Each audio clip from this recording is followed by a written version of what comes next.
What's up everyone? Welcome back to my channel. Pupiyok ako.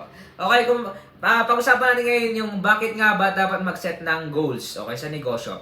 Ngayon, kung bago lang sa aking channel, please subscribe to the question bell para updated po kayo sa aking mga bagong vlog na upload in the future. At same time, kapag na-reach pa natin yung 100 subscriber, ay magpapag-giveaway po tayo after this year, 2025, bago matapos itong taon na to. Balik tayo sa ating topic. Bakit nga ba dapat mag-set ng goals sa negosyo? Ito yung aking sagot sa tanong na yan. Para may direction ang negosyo mo. Kung wala kasing direction yung negosyo mo, ba't ka pa nag-negosyo? Eh di, wala. Tapos, hindi mo alam kung hanggang saan. Okay? Hindi mo rin alam kung saan babagsak yung negosyo mo. Hindi naman babagsak. Saan patungo.